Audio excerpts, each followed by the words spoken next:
Hey, what's going on? You know who it is. You know what it is. All right, you guys, peep game. All right, so what are we really talking about here? And I just wanted to have a open discussion.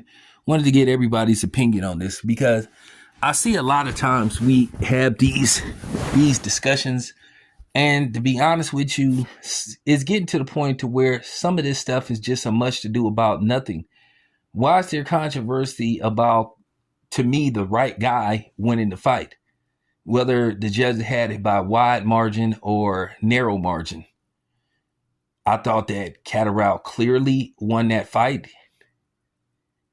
I thought worst case scenario, he won at least 7 out of 12 rounds.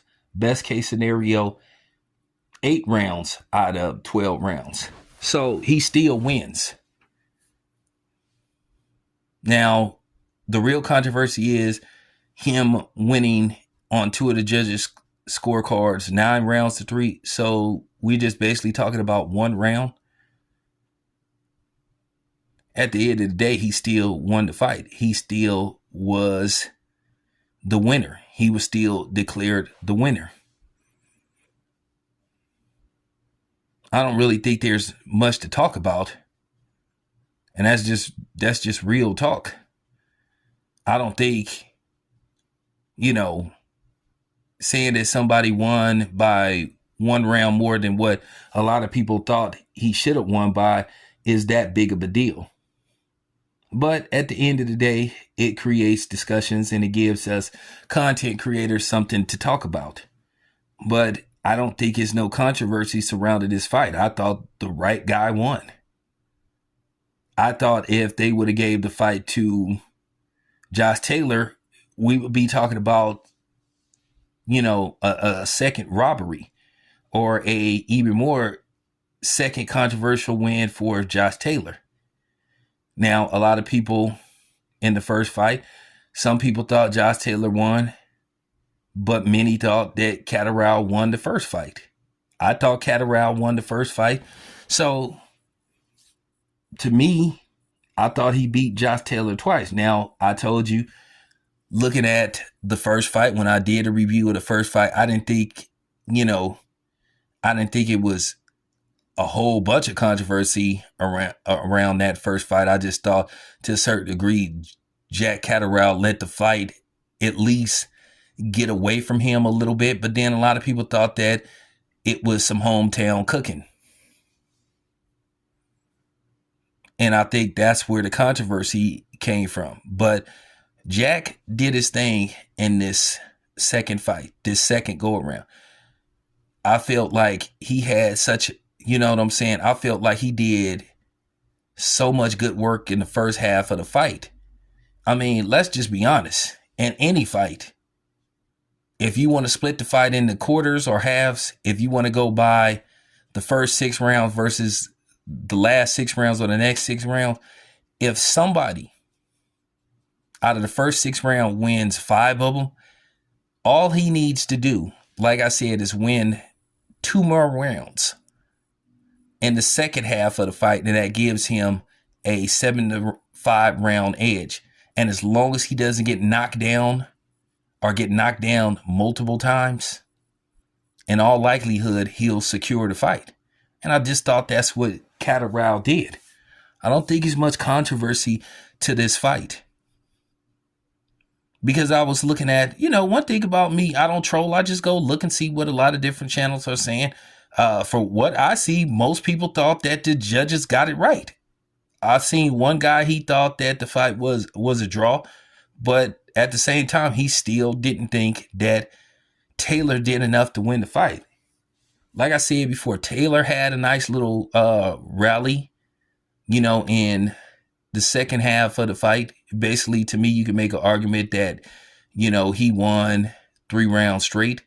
And then there was a couple in between rounds where you can make an argument that Catterall finished so strong to where he could have possibly stole the round. And then he closed strong. Clearly won the 12th. Clearly won the 11th. Looked like he was on the verge of, he looked like he was on the verge of stopping Taylor.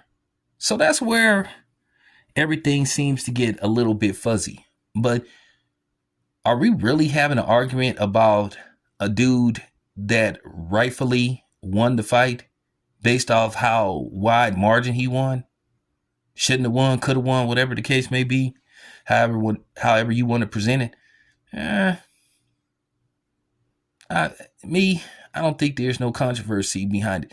So, what does Catterall do next? As my former supervisor used to say, when we'd start work, he used to say a lot of opportunity out there. When I was being a stalker, he used to say a lot of opportunity out there. So, a lot of opportunity out there for Catterall. Jack Catterall, win, lose, or draw, he will give whoever he fights a handful for the most part. And it'll be an exciting fight. He'll make it an exciting fight for the most part. What's out there for him? Well, depending on what happens June 18th, it appears that the WBC, and we all know how wishy-washy the WBC is, that they apparently have ordered Devin Haney and Sandor Martin to basically have a purse bid to set up a fight. But we need to see what's going on with Devin Haney. And we all know, based off the fact that Devin Haney is the champ, he could request a extension. And we all know that the WBC will, what I'm saying, issue out favors. So we'll just have to see what happens with that. But a lot of opportunity out there for Catterall. There's Teofimo Lopez. That would be an interesting fight. Do I want to see a third fight? I would be interested in a third fight, but not right now. I think Catterall needs to be able to have the opportunity to look for, bigger and better fights and more lucrative fights. He's already tied to the zone. Why not Jose Ramirez, depending on what Jose Ramirez wants to do? If Jose Ramirez is going to fully move up to 147, maybe he could fight Jose Ramirez at a catch weight. So, like I said, there's some opportunity out there for him. People are talking about Hitchens. Hitchens is out there, but I said what I said about Hitchens in the live stream. I said Hitchens, to me, is still not quite there yet. There's some things that he needs to fix. But yeah, there's a lot of opportunity out there for Catterall. Some interesting fights. We'll just have to see what happens. Anyway, appreciate you guys. It's your boy Town Biz. I'm out.